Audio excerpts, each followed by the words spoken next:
Check, check, check, 1, 2, check, check, check.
Hello.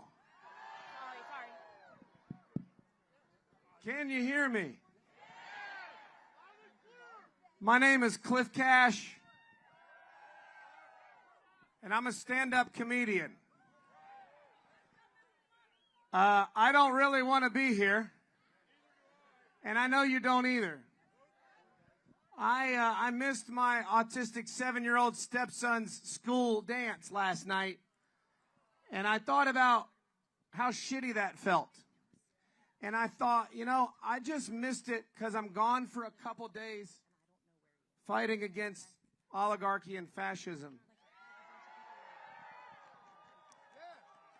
A lot of times I miss those special days and nights because I'm gone just performing stand-up comedy. And honestly, even though I miss my family and I lament missing those special days and nights, I thought of all of you. I thought of all the days and nights that our brave military veterans were away from their families, doing something much more noble and virtuous than telling poop jokes on stage. You were away from your families for days and nights and months and years. You lost your friends. You lost legs and arms. You lost so much. You gave so much. And now a 5-time draft-dodging Russian asset is cutting your health care?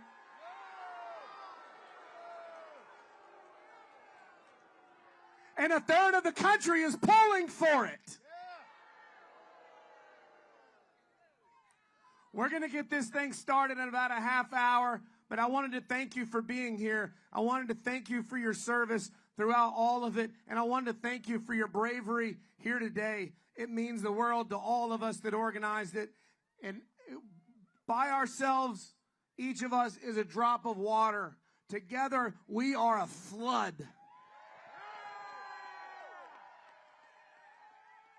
And flood is what we need to do. Thank you for being here. We're starting soon, and we're going to start some chants right now. Thank you. All right. Thank you, Cliff. Good afternoon, D.C. Let's do it again, louder. Good afternoon, D.C. We are one. We are going to stand together for this. We are going to stand for our nation, for our citizens, for our neighbors, for each other, because that's what we do, because we are in America. I want to have an idea. I want to hear, cheer for me if you are from Washington, D.C., Maryland, Virginia. Amazing, amazing. Cheer for me if you are from the southern part of the United States. My word. Cheer for me if you are from the Northeast. Now cheer for me if you are from the West. Hey, people in the West, cheer for me a little louder. We want to make you a little bigger here. Amazing, amazing. Do you know what this tells me? We are here together. Every single one of us. Just like in the history books. Here's the thing. Many people in the history books did this. I was born without really having to do a lot of this. We've been pretty okay for a while, for the most part. We have our flaws. It's our turn. It's our turn. It's our turn, and we are going to do it. We're going to stand together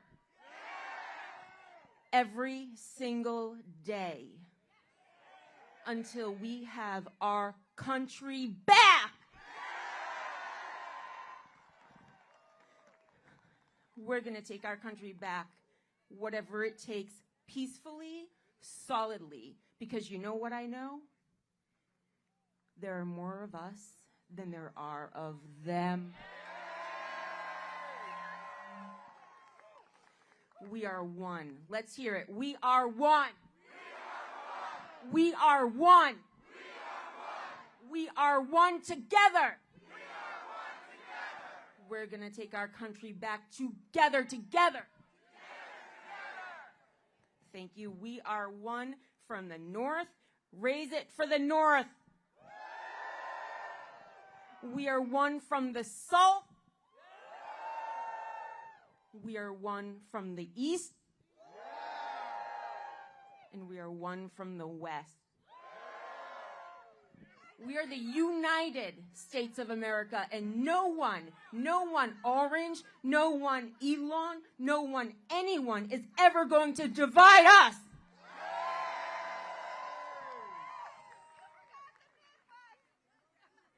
What?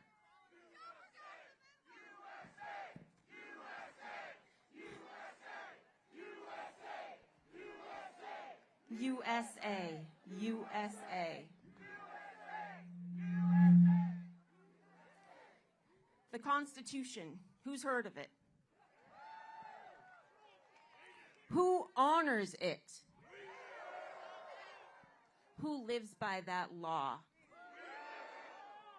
We, the people of the United States, in order to form a more perfect union, establish justice, ensure domestic tranquility, provide for the common defense, promote the general welfare, and secure the blessings of liberty to ourselves and our posterity, do ordain, establish this Constitution for the United States of America, we the people.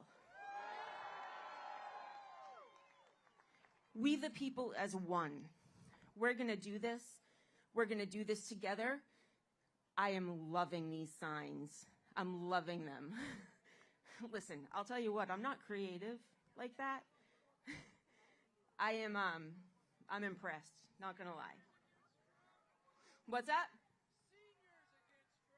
Okay, let's do it. Here's the thing. I want to know anybody who protested in the 70s, 60s, and 80s. I want you to cheer.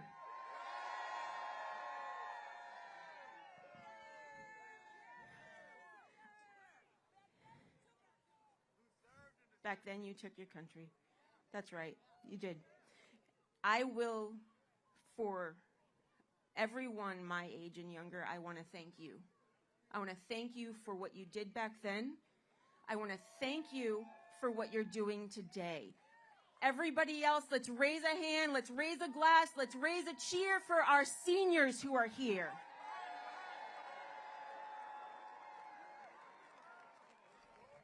Amazing. Amazing. I got you, man. I'm coming right for you next. Thank you. Thank you to our seniors who are showing up yet again. And thank you for everyone else. I want everyone else who is not a senior to cheer for uniting with the people who brought us what we already have. Let's give a cheer for the younger people who are here, maybe for the first time, maybe not, but who already owe a lot of indebted gratitude to our seniors. Amazing. I want to ask you guys, where are our veterans?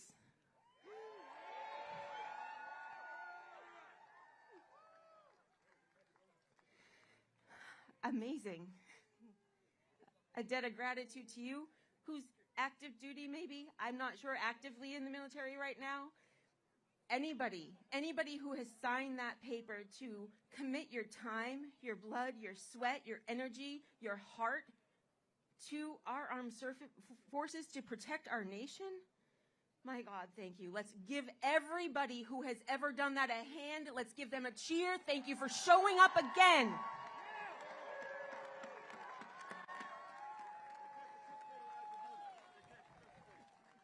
Let's keep it going one more time for the veterans.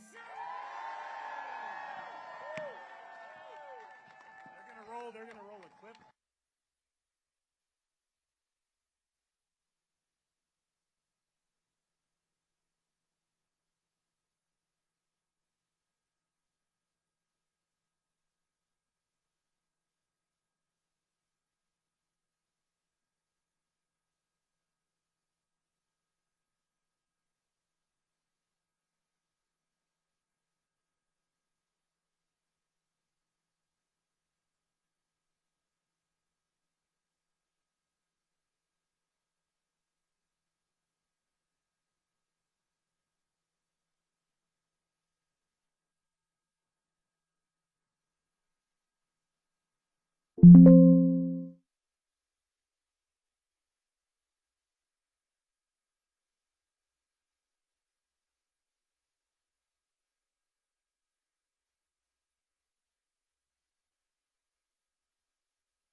History has taught us what to do.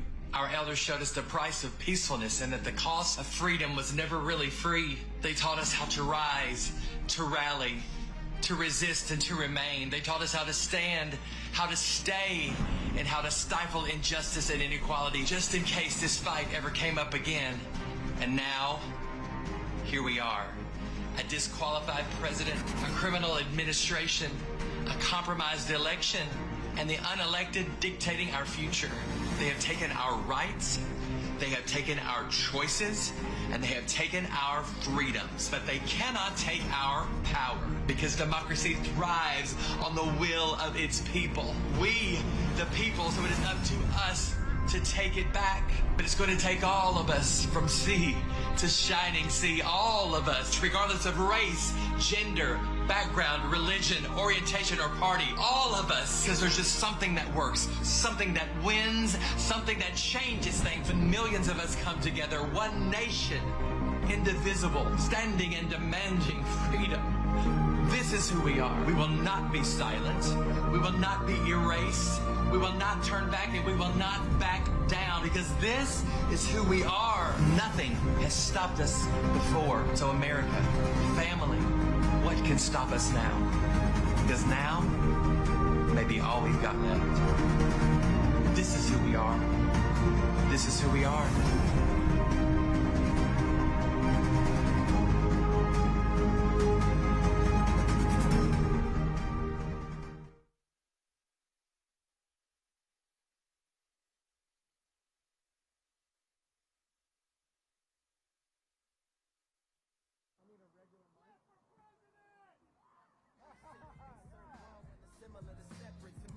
All right, everybody, we've got a video that we made the first time this group came to D.C., nowmarch.org, and 14th Now.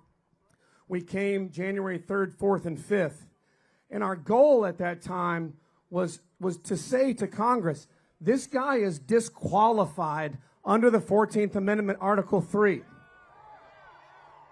There's no gray area. There's no question mark. We are governed by the United States Constitution, and the 14th Amendment, Article 3 says an insurrectionist cannot hold any office, let alone the highest office in the land. So we came January 4th and 5th to plead with Congress and to plead with the American people to demand that be honored. And unfortunately, on January 6th, not one member of Congress in either party had the vertebra in their back to even speak on it, to even say,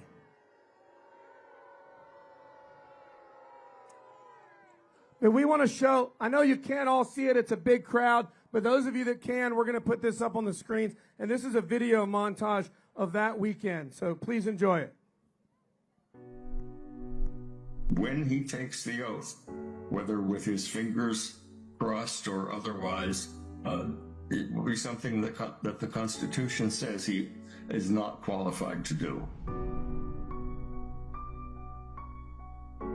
The reason I'm here today is because I believe Donald Trump is an illegitimate president, should never be allowed to be put into office again.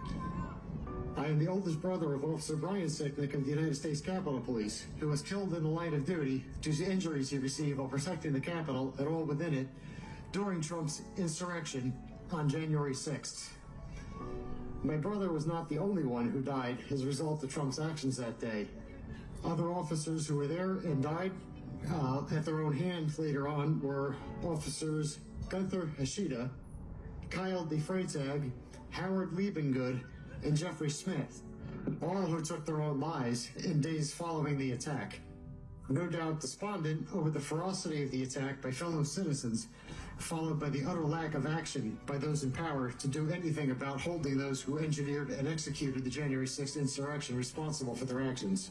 All gathered here today for the same reason, to demand that Congress uphold the 14th Amendment of the United States Constitution, specifically Section 3, that states that an insurrectionist cannot be president. And if you have any doubt that this guy is an insurrectionist, you should come out of the cave that you live in and get a supercomputer in your pocket like we all have, because all the information's out there and it's undeniable. Tell me, how, I'm going to say it, in the how are we going to take the president-elect is going to take the oath on the 20th when he has dishonored it? If there's one group who can say this, it's Congress. Yep. Yes. And if there's another group who can say this, it's us. Yes. We're here because Merrick Garland is a coward. We're here because Christopher Wray is a coward. We're here because the Democratic Party establishment is filled with cowards. Come on. None of this is normal.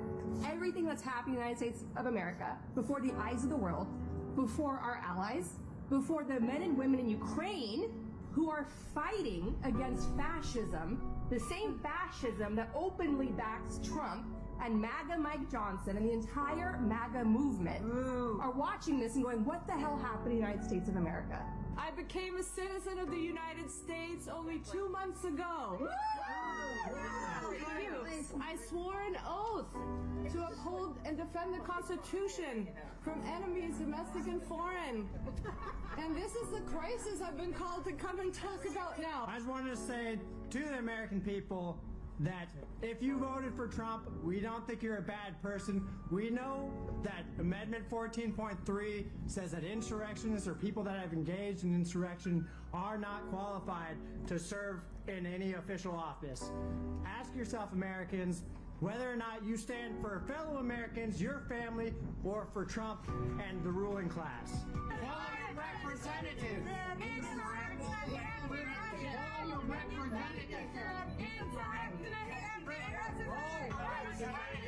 What makes America bold, what makes America brave, what makes America a blessing, what makes America beautiful is you. What makes America beautiful is this. What makes America beautiful is us. It is us. It is us. It has always been us, and it will always be us that makes America beautiful. I'm a veteran, and I've been unable to sleep since 2015 because I never thought America would get to the point where they were idolizing a criminal, a rapist, an insurrectionist, and wanted him to take over the highest office in the country.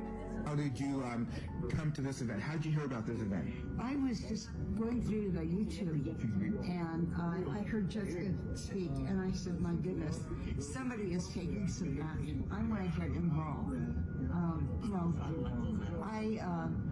I worked for the federal government. I was in the Air Force. My husband was in the Air Force. And I saw the sacrifices that we made to keep this country alive. And I had to get involved in it. So when she came on, I said, yes, I want to join the movement. We will never get this moment back. In 2 days, our lawmakers will decide not just the future of this country, but the future of the free world. They have the tools, the legal mechanism, not only the ability, but the obligation to stop an illegal presidency from destroying centuries of sacrifices for freedom. The only question is, do they have the courage? If we pass this unthinkable threshold into fascism, generations will look back to this very moment to see if they did.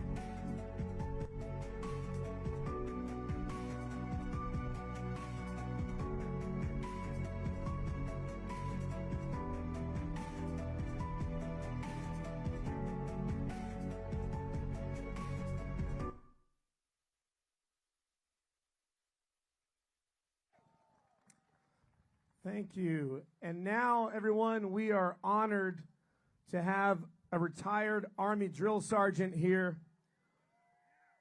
to walk us through safe protest instruction. Please make some noise, show some appreciation for Cherie.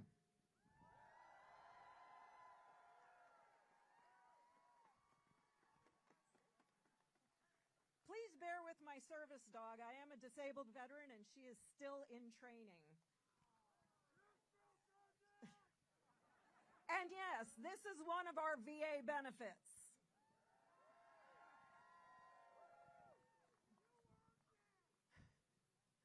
Where are my veterans?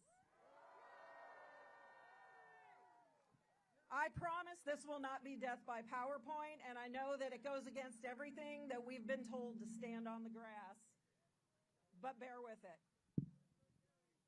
This protest is not just today, it's all weekend long.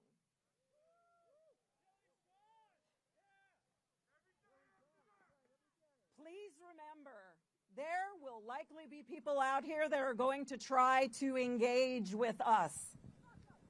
Closer. No, we do not want that. This is a peaceful protest this weekend. There is nothing they would like more than to get us to react. We have the Speaker of the House claiming that we're paid protesters.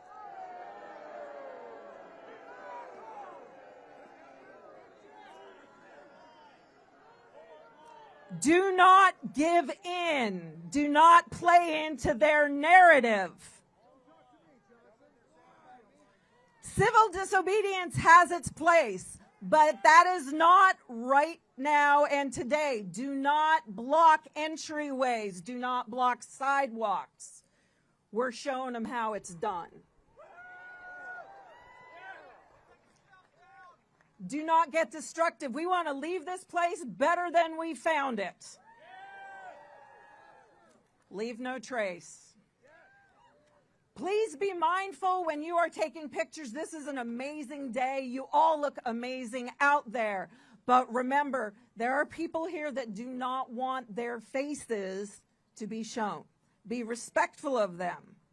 All right? Be cautious of the metadata on your phone. All right. Last but not least, fuck Trump. Let her hear it, everybody. Especially that last part.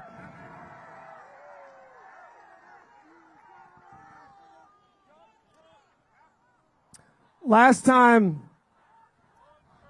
yeah, that's all right. Let it out. Fine with me.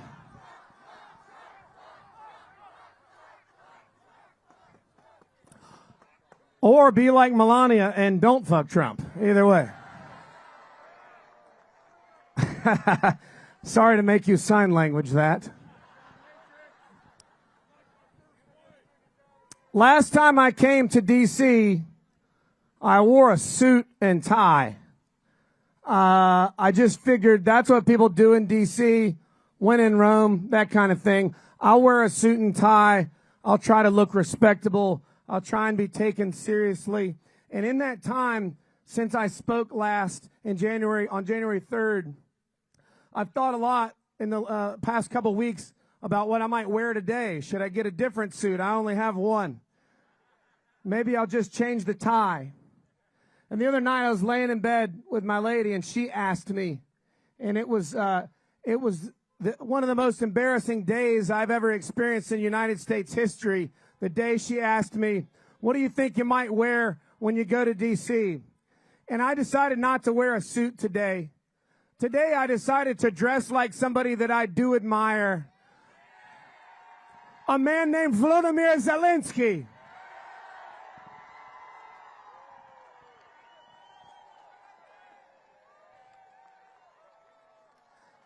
And I would like to formally invite J.D. Vance in his eyeliner, in that diaper-wearing douchebag with the orange makeup on his fat elderly face, to come down and ask me about my outfit.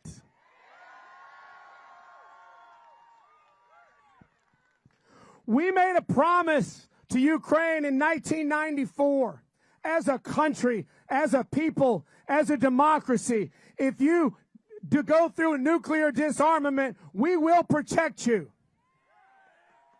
We made that promise in 1994, and we renewed it multiple times. On that day and since, we have betrayed that promise to a democracy. We have turned our back on every other democracy on this planet to side with Russia and North Korea and Iran. And anyone who thinks that is patriotism is one of the most intellectually simple people that have lived in world history. There is nothing patriotic about that. There is nothing tough about that. And if you're wondering why it might have happened, let me tell you. And it's not hyperbole, and it's not exaggeration, and it's not melodrama. Donald Trump is a Russian asset.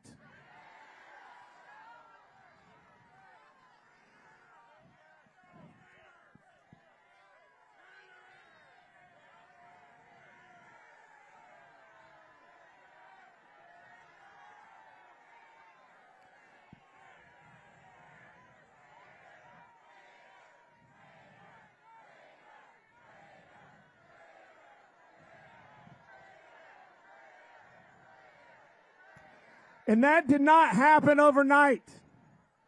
It didn't happen last year. It didn't just happen at the beginning of the last election. Donald Trump has been investigated for all types of ties to Russia going back to the 80s. When he talked about purchasing the Fontainebleau Hotel in Miami. Now, you may have know that because it's in mafia movies. It is a mafia hangout in Miami. He wanted to own that because he admires criminals, and he's always wanted to be one. He laundered money for those people, and then he went on to launder it for Russians. When he lost his ass the 1 millionth time, when he lost money on the biggest scale, the Russians stepped in, and they formed for him a branding company. Because everybody needs a Trump steak, right?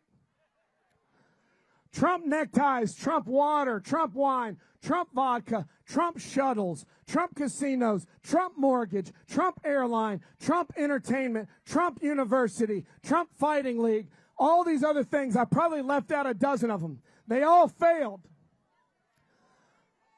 That branding company started for him by the Russians with a CEO named Felix Sater. I encourage you to Google Felix Sater, because if you do, the first line that pops up is, Felix Sater is a Russian criminal. That is Donald Trump's longest standing business partner.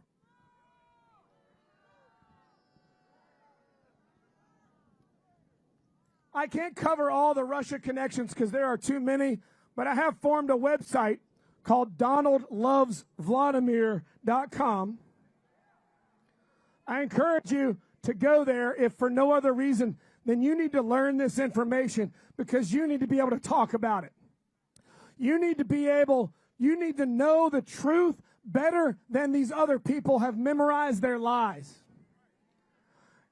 Because the progressive people, the left of center, or even just the pro-democracy crowd in this country, we are still playing by the rules. If this was basketball, we are trying not to double dribble and not to foul and not to travel. And they are running down the court with nunchucks in both hands, shitting everywhere. You cannot beat lawless people with laws. You cannot beat people with rules who do not and have not ever followed rules. Moving forward from Felix Sater, let's fast forward a long way to 2015. Donald Trump hired as his lead campaign advisor a man named Paul Manafort, a criminal political mercenary named Paul Manafort, a man with zero morals, zero ethics, zero character, and zero integrity, a man who will do anything for a dime for any country that asks him. Paul Manafort's last job right before working for Donald Trump was to get a Russian asset elected in Ukraine. Viktor Yanukovych was the president of Ukraine. He extorted people. He bribed people. He stole. He embezzled. He spent money on lavish nonsense. It took a little while for the people of Ukraine to realize that he was a Russian asset, but when they did, they ran him out of office.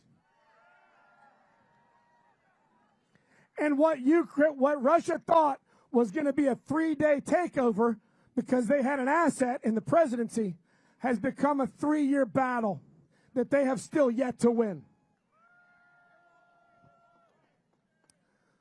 Russia is not as strong as they pretend to be. Any American that wants to be like Russia is intellectually simple, and that's the nicest way I can think of to say it. Russia has a 10% or more inflation, if they're even telling the truth about that. They make nothing in their country. They produce nothing but war and chaos and disinformation. When's the last time you had some Russian wine or drove a Russian car? Never. Vladimir Putin is probably the most sinister dictator on planet Earth today. He's not your friend. He's not coming to your birthday party at the bowling alley. He is your enemy. He wants to destroy this country, and it's his biggest dream and goal. Paul Manafort helped this Russian asset get elected in Ukraine. His very next job after that was to help a Russian asset get elected in the United States of America.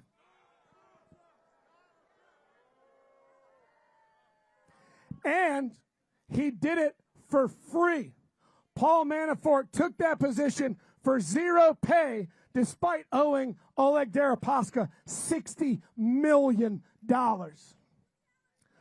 I've been saying this literally for years. I'm not a scholar. I'm not a political scientist. I'm a stand-up comic.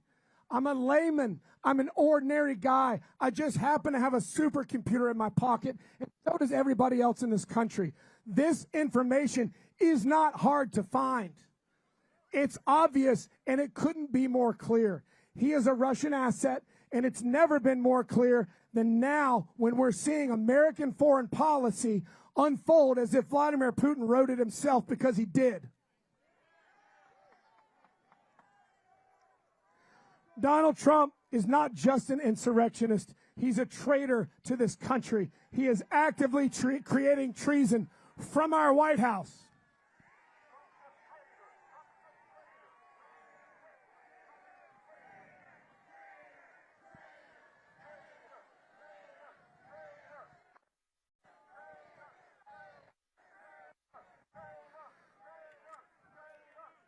Our next speaker is coming to us from John Bonifaz. He's the president of Free Speech for People, a constitutional scholar, president of Free Speech of People, and he joins us by video, if you'll check out these screens.